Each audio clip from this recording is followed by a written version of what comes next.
प्रिय भक्तगण, आज हम आपको एक कथा का श्रवण करा रहे हूं जो सुनने मात्र से आपके जीवन में सुख, संपत्ति और धन की वर्षा होगी। तो चलिए कथा को प्रारंभ करते हैं। भगवान शिव माता पार्वती से कहते हैं, इस संसार में सबसे अजीब चीज क्या है? हे देवी, क्या आपने कभी सोचा है कि इस संसार की सबसे अजीबोगरीब चीज है मानव का शरीर? इसलिए सभी मनुष्य को शरीर के बारे में हर एक चीज पता कर लेनी चाहिए। हर मनुष्य को शरीर के बारे में जान लेना चाहिए। लेकिन मनुष्य के शरीर में एक ऐसी चीज है जिसके बारे में मनुष्य को जान पाना नामुमकिन है। फिर भगवान शिव कहते हैं, वह है मनुष्य का मन, जिसे समझना मानव को बहुत मुश्किल होता है। मानव अपने जीवन में हर चीज से छुटकारा पाना चाहता है। मनुष्य तरह तरह के उपाय करता रहता है, तरह तरह की योजनाएं भी बनाता रहता है, लेकिन मनुष्य अपने मन से कभी छुटकारा नहीं पा सकता है, क्योंकि मनुष्य है तो उसका मन है, और मन है तो मनुष्य है। यदि मन अच्छा है तो मनुष्य भी अच्छे हैं, यदि मन बुरा है तो मनुष्य भी बुरे हैं। मनुष्य का मन हर रोज बदलता रहता है। मनुष्य का मन बदलने का कारण समय नहीं, परिस्थितियां भी नहीं, न ही चिंताएं होती हैं, बल्कि उस मन को बदलने वाले होते हैं वह इंसान जिनसे वह मिलता है, जिनसे वह बातें करता है, जिनकी बातें सुनता, देखता और समझता है। वही इंसान उसके मन को प्रभावित करता है। उसकी बातें ही उसके मन को प्रभावित करता है, जिस कारण उसका मन बदलता रहता है। फिर भगवान शिव कहते हैं, हे देवी, आपने देखा होगा जब मनुष्य किसी नकारात्मक विचार, नकारात्मक सोच वाले इंसान के साथ रहता है तो आपका मन भी नकारात्मक हो जाता है। वहीं पर यदि मनुष्य सकारात्मक सोच वाले इंसानों के साथ रहता है तो उस मनुष्य की सोच भी सकारात्मक होने लगती है। लेकिन एक सिद्ध पुरुष मनुष्य बाहर के कारणों से नहीं बदल सकता है। जो मनुष्य बुद्धत्व को प्राप्त कर चुका है उनका मन बाहर के कारणों को ही बदल देता है। एक आम व्यक्ति का मन और एक बुद्धत्व प्राप्त व्यक्ति का मन एक ही होता है। उनमें केवल स्थिति और प्रकृति का अंतर होता है। जहां पर एक आम व्यक्ति का मन उसका निर्माण करता है, अर्थात जहां व्यक्ति का निर्माण उसका मन करता है, वहीं पर बुद्धत्व व्यक्ति स्वयं अपने मन का निर्माण करता है। फिर भगवान शिव कहते, हे देवी, चलिए इसे एक छोटी सी कहानी के माध्यम से आपको समझाते हैं। आज की जो कहानी मैं आपको सुनाने जा रहा हूं, आप कहानी के माध्यम से समझ पाएंगे कि किस तरह से मनुष्य का मन उस व्यक्ति का निर्माण करता है और किस तरह से वह व्यक्ति अपने मन का निर्माण कर लेता है और अपने लक्ष्यों की प्राप्ति कर सकता है। अगर आप यह कहानी सुन रहे हैं तो पूरा सुनिए।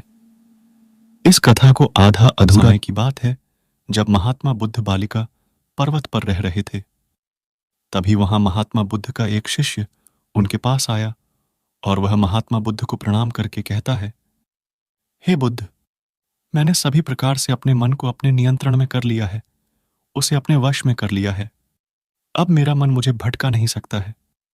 अब मुझे मन की ओर से कोई अनुभूति नहीं होती है और न ही अब मैं अपने मन के अधीन में रह रहा हूं। मेरा मन पूरी तरह से मेरे नियंत्रण में है। जैसा मैं चाहता हूं, जैसा मैं सोचना चाहता हूं, जिस तरह से जो मैं कार्य करना चाहता हूं, मेरा मन उसमें मेरा पूरा साथ देता है।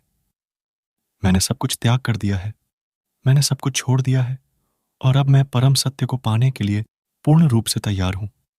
हे बुद्ध, बताइए, मैं परम सत्य को कैसे प्राप्त कर सकता हूं? अब मुझे कहां मिलेगा? महात्मा बुद्ध अपने शिष्य की यह बात सुनकर मुस्कुराने लगे और शिष्य से कहते हैं, बंधे, तुमने क्या हो रहा है? तुमने किस चीज का क्या किया है? तब युवा शिष्य महात्मा बुद्ध से कहता है, हे बुद्ध, मैंने अपना परिवार छोड़ दिया है, जहां मेरे माता पिता, मेरी पत्नी और मेरे बच्चे भी थे। जब मैं यहां पर आया था तो मुझे मेरे परिवार की बहुत याद आती थी। मेरा मन कहता था कि मैं वापस उन्हीं के पास लौट जाऊं। मेरा मन यहां पर नहीं लगता था, लेकिन देखते ही देखते मैंने अपने मन को अपने वश में कर लिया है। अब मैंने इसको अपने नियंत्रण में कर लिया है। अब ना तो मुझे अपने परिवार की याद आती है और ना ही मैं उनकी यादों को लेकर बेचैन रहता हूं। और मुझे अपने घर के उस स्वादिष्ट पकवान की भी याद नहीं आती है जो मैं अपने सांसारिक जीवन में खाया करता था। अब जो कुछ भी मुझे मिल जाए, मैं वही भोजन ग्रहण कर लेता हूँ और उसी में मुझे आनंद आता है। मैं उसी में संतुष्ट हो जाता हूँ। मेरे अंदर अब किसी प्रकार का कोई लालच नहीं है, कोई देवेश नहीं है, कोई ईर्ष्या नहीं है। मेरा मन बहुत शांत है, स्थिर है और न ही अब मेरे मन में कोई इच्छा है, न ही कोई लालसा है। अब मेरे मन में केवल मैं ही हूँ। महात्मा बुद्ध ने अपने सारी बात ध्यानपूर्वक सुन रहे थे और उसके बाद वह अपने शिष्य से कहते हैं, बंदे ठीक है, जो कुछ भी तुम कह रहे हो वह सब सही है, इसलिए तुम कल मेरे साथ भिक्षाटन के लिए चलोगे। शिष्य महात्मा बुद्ध के मुख से यह सुनकर बहुत प्रसन्न हुआ और उसने कहा, जैसा आप कहें। अगले दिन सुबह सुबह महात्मा बुद्ध और शिष्य दोनों भिक्षाटन के लिए आश्रम से निकल पड़े। जब महात्मा बुद्ध और वह शिष्य भिक्षाटन के लिए एक गांव की तरफ जा रहे थे, तभी रास्ते में एक बहुत ही मनोरम उद्यान दिख पड़ा। वहां बहुत असीम शांति थी, चारों तरफ हरियाली थी, मध्यम हवाएं बह रही थीं, हर तरफ मानो खुशियां बिखेर दी गई हो। यह सब देखकर शिष्य मंत्रमुग्ध हो गया और वह मन ही मन यह सोचने लगा, यदि मैं यहां पर आकर ध्यान करूंगा तो मैं परम सत्य तक अवश्य ही पहुंच जाऊंगा। परम सत्य मुझे जल्द ही मिल जाएगा। और अब यही विचार उसके मन में बार बार आने लगा। वह बार बार उसी उद्यान के बारे में सोचता रहता था। वहां की शांति, वहां की हरियाली, उन हवाओं के बारे में, उस भीनी खुशबू के बारे में जो वहां की हवा में थी। उसके मन में वहां जाने की तीव्र इच्छा उत्पन्न होने लगी। लेकिन उसने जैसे तैसे खुद को संभाला और महात्मा बुद्ध हर शिष्य दूसरे गांव में जाकर भिक्षा मांगकर वापस आश्रम लौट आए। लेकिन अब उस शिष्य के मन में उस उद्यान में जाने की तीव्र इच्छा जाग उठी थी और वह इच्छा समय के साथ और भी अधिक प्रबल होती जा रही थी। उसे अब रहा नहीं जा रहा था। वह कैसे भी उस मनोरम उद्यान में जाना चाहता था। वह तुरंत ही महात्मा बुद्ध के पास गया। उन्हें सादर प्रणाम करके वह कहता है, हे महात्मा, वह उद्यान बहुत सुंदर था और वहां पर जो शांति थी, जो हरियाली थी, जो भीनी भीनी खुशबू हवा में बह रही थी, उससे मेरा मन और भी शांत हो गया था। यदि मैं वहां पर जाकर ध्यान करता हूं तो मेरा ध्यान अवश्य ही सफल होगा और मैं बहुत ही जल्द सत्य की प्राप्ति कर पाऊंगा। मैं बहुत जल्द बुद्धत्व को प्राप्त कर सकूंगा। उस समय महात्मा बुद्ध और उनके उस शिष्य के अलावा आश्रम में और कोई नहीं था। महात्मा बुद्ध ने अपने शिष्य से कहा, ठीक है, तुम चले जाना, लेकिन अभी कुछ देर के बाद जब कोई दूसरा शिष्य यहां पर आ जाए तो तुम यहां से जा सकते हो। तब तक के लिए यहीं पर रुक जाओ। जैसे ही कोई शिष्य आएगा तुम यहां से चले जाना। लेकिन शिष्य का मन पूरी तरह से मंत्रमुग्ध हो चुका था। उसके मन में उस उद्यान में जाकर बैठने की लालसा जाग उठी थी। वह अपनी इस इच्छा को पूरी करना चाहता था और इसी तीव्र इच्छा के कारण उसका मन यह मानने के लिए तैयार नहीं था और वह किसी के आने का इंतजार नहीं करना चाहता था। उसका मन वहां जाने के लिए बेचैन हो रहा था और वह अपने आप को रोक नहीं पा रहा था। इसलिए उसने महात्मा बुद्ध से एक बार फिर से प्रार्थना की और कहा, हे महात्मा, मुझे वहां जाने की आज्ञा दें। तभी महात्मा बुद्ध ने उसे एक बार फिर समझाने का प्रयास किया। उन्होंने कहा, मैंने तुम्हें पहले ही कह चुका हूं कि कुछ देर प्रतीक्षा कर लो। जैसे ही कोई दूसरा शिष्य आएगा यहां से चले जाना। लेकिन वह शिष्य, उसका मन तो उस उद्यान में जाने के लिए मचल रहा था। वह इच्छा उसको चैन से बैठने नहीं दे रहा था। वह किसी भी हालत में अपनी उस तीव्र इच्छा की पूर्ति करना चाहता था। इसलिए बार बार वह महात्मा बुद्ध से केवल यही निवेदन कर रहा था कि बुद्ध उसे उस उद्यान में जाने दें। और आखिरकार महात्मा बुद्ध उसकी बात मान जाते हैं और उसे उस उद्यान में जाने की अनुमति दे देते हैं। जैसे ही महात्मा बुद्ध ने उसे उस उद्यान में जाने की आज्ञा दी तो खुशी से झूम उठा, क्योंकि उसकी इच्छा पूरी हो चुकी थी। वह तुरंत ही दौड़ा दौड़ा उस वाटिका में पहुंचा। उसने अपना आसन बिछाया और ध्यान करने लगा। जाऊंगा, परम सत्य मुझे जल्द ही मिल जाएगा। लेकिन अब उसका मन भटक रहा था। उसने बहुत देर तक प्रयास किया। काफी समय बीत चुका था, लेकिन वह अपने मन को केंद्रित नहीं कर पा रहा था। जिस कारण उसका मन ध्यान और साधना में नहीं लग पा रहा था। सुबह से शाम हो चुकी थी, लेकिन अब तक वह ध्यान और साधना करने में सफल नहीं हो पाया था। अब उस शिष्य का मन भी बहुत बेचैन होने लगा था। वह समझ नहीं पा रहा था कि आखिर यह सब क्या हो रहा है। मैंने तो अपने मन को पूरी तरह से नियंत्रण में कर लिया था। मेरा मन तो मेरे वश में था। जैसा मैं चाहता था या बिल्कुल वैसा ही कर रहा था। तो आज मैं ध्यान क्यों नहीं कर पा रहा हूं? उसे अपने इस प्रश्न का उत्तर चाहिए था, जिस कारण शिष्य वापस महात्मा बुद्ध के पास पहुंचा। फिर वह शिष्य महात्मा बुद्ध के सामने उपस्थित होकर उन्हें प्रणाम किया और वह शिष्य महात्मा बुद्ध से कहता है, हे बुद्ध, आज बहुत अजीब बात हुई। जो मन पूरी तरह से मेरे नियंत्रण में था, जिस पर मैंने अपना वश कर लिया था, आज वही मन मुझे भटका रहा था। मैंने कई बार ध्यान करने की कोशिश की, कई बार अपने मन को केंद्रित करने की कोशिश की, लेकिन मेरा मन मेरे काबू में आ ही नहीं रहा था। मुझे यहां वहां की बातें दिखा रहा था, मुझे पुरानी यादें फिर से देख रहा था। वह यादें मुझे भटकाने में लगा हुआ था। फिर भी मैंने हिम्मत नहीं हारी। मैंने सुबह से लेकर शाम तक इसे अपने वश में करने का पूरा प्रयास किया, लेकिन फिर भी मैं इस पर काबू नहीं पा सका। जबकि मैं वहां ध्यान करने ही गया था, लेकिन फिर भी ऐसा क्यों नहीं हुआ? तभी महात्मा बुद्ध अपने शिष्य को समझाते हुए कहते हैं, बंदे, अगर कोई व्यक्ति झूठ बोलता है, चोरी करता है, पाप करता है, और अगर उस व्यक्ति की आंखों पर पट्टी बांध दी जाए, तो उसके हाथ पैर बांधकर उसे कारागृह में डाल दिया जाए, तब क्या ऐसा व्यक्ति सत्यवान और ईमानदार हो जाएगा?